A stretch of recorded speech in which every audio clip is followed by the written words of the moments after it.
نويت صوم غد عن أداء فرض شهري رمضان هذه سنتي فرضا لله تعالى.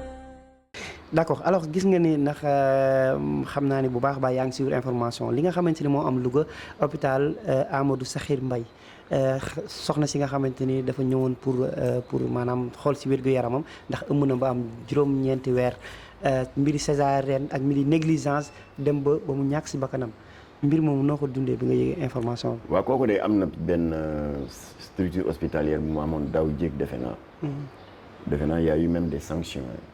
Directeur du poste de santé bi dañ ko mujj sanctionné dama jàppatul de mémoire de quoi il s'agissait. waaye ça tournait autour de négligence professionnelle. ba bakken rot si. bi ci mujjee defe naa benn bébé la aussi. yaa ngi fàttali la may côté Thiès tamit. voilà mu ngoog. voilà bi itam je pense que l'État est suffisamment averti. pour mën a def la part des choses entre une négligence professionnelle ak. Le coup du destin. voilà kon ñun li ñuy ñaan rek nañ ko leeral. parce que bakken dafa fort dégg naa yaayu xale bi wax na ci réseaux sociaux yi. ku ko dégg rek sa yaram daw. en tant que waajur. niñ ko doon bunta xataalee ne ko doo fi dugg.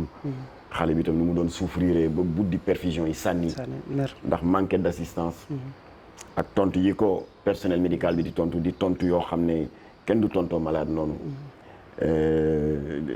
tontu yu naqari ba naan ko boo kiiwee danaa génn sa yaay ci biti ak sa nangama sa jëkkër tam danaa ko génn ci biti di xuloog malade boo xam ne mu ngi soxla assistance réconfort moral yow nga ne personnel médical nga ngay wax ak moom noonu loolu rek déjà yéeme na alors kon li ñuy ñaan daal comme que dëkk yoon la ñu ne nañu teg dossier boobu ci yoon ndax bakken dafa fort pour que état bi mën a ci enquête waaye ñu xam réellement ce qui s'est passé ba xale bi ñàkk bakkanam.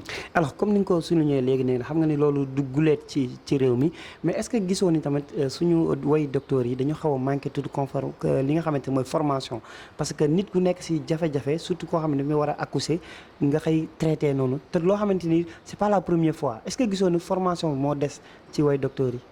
waaw xam nga très souvent ngay dégg ay scandale ci wàllu exercice illégal de la fonction de la fonction médicale. am na sax ku ñu tëjoon il y a 2 ans yoo xam da daan takk stéthoscope bi. blouse blanche. yooyu bëri na. ba poste de santé yu bëri am na ay personnel médical subalterne yoo xam ne dañ leen di recruter sur la base de recommandation. te xëy na amul aucune formation médicale de base yooyu am na fi. voilà kon nag scandale yu mel ni bu amee.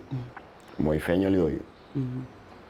État bi war ci profiter non seulement pour situer les responsabilités par rapport ak drame bi waaye nag mu war ci profiter surtout xool ce qu'il y a à redresser parce que personnel médical professionnel du waxee ak malade noonu parce que malade dama amoon sama benn xaritu médecin congolais nee na malade non gabonais mu ne ma malade médecin bi premier kàddu ya muy yëkkati jëmale ko ci moom rek ci kàddu ay réconfort rek déjà saafara na malade bi déjà à 50% parce que malade bi psychologiquement dafay sentir ne qu'il n'est pas abandonné et sentir ne qu'il y a quelqu'un de bienveillant qui est là pour dimbali ko pour s'en sortir loolu rek déjà mise en confiance boobu rek déjà dana ko mën a jox une force morale pour que mu mën a dominer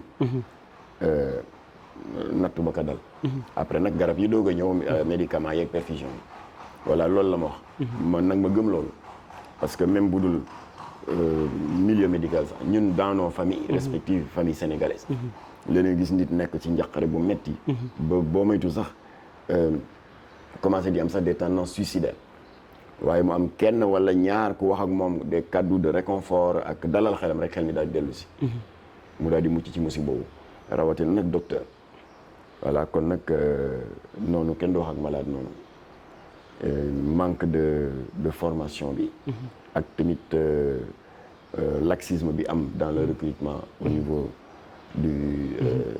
au niveau de la santé yooyu yëpp la ñu war a seetaat bu ko defee ça va permettre aux patients yi dem dans les structures de santé pour se soigner mën fa dem ak xel mu dal. waaye fi mu nekk ku nekk ci ñun yaa ngi naan bu ma feebaree mbaal yi dal ndaw si du ma dal. et c'est de bonne guerre da ngay tawat sax xaw a ragal a dem ragal voilà taal ndax boo sukkandikoo sax ci waa ànd gësam fédération nationale de la santé gis ngeen ni ñoom daanaka fan yëpp ñu ngi xëccu ak état bi ba sax sumboon nañ grève bu 72 heures est-ce que ñoom lu olof naan bala nga naan naam ne fa ñoom ñu ngi wàcce pour ñu yokkal leen seen i indemnité ak yeneen yi ci bopp ba pare ci seen biir njaboot ñu leen di taxal yu mel nii.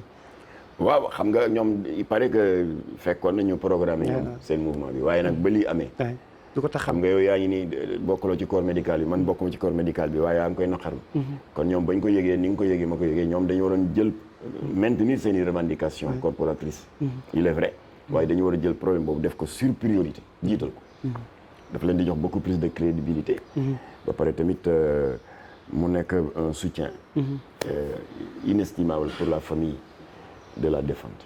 Voilà. Alors ñu ngi wax sax ci xibaar yi ñoom saisir nañ ñi nga xamante ni mooy procureur bu Louga njort nañ ni moom dina ubbi enquête ci mbir moomu.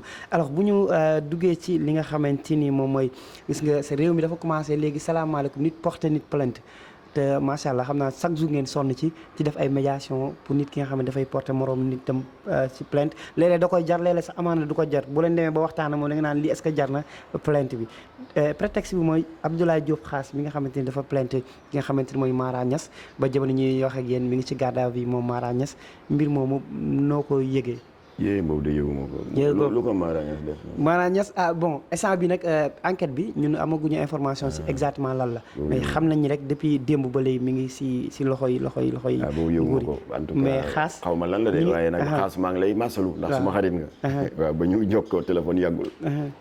sama xarit la sama mbokk ab taalibe la. waaye wax dëgg yàlla lii ma kii wax.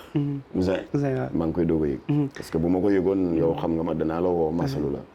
waaw kon nag yàlla na si yàlla def jàmm. ci kanam sax xam naa boo woowee Moustapha Dramé dina la si leeral ndax moom dafa bëggoon def point de presse.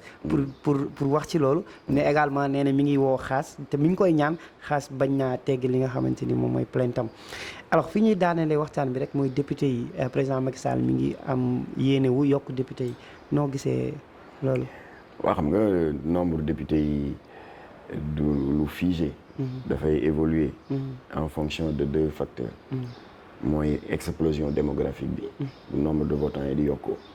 et puis ensuite redécoupage administratif bi.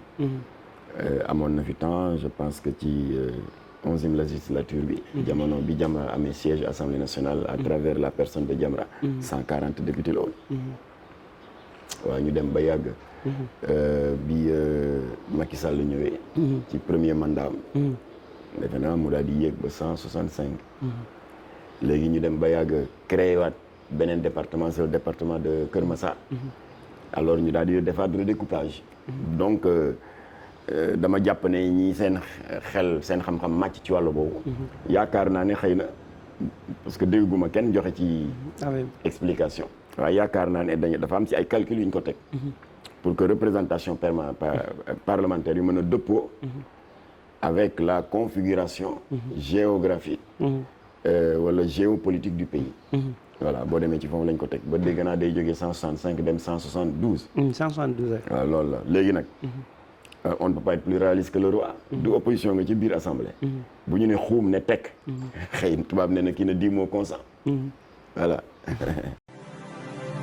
نويت صوم غد عن أداء فرض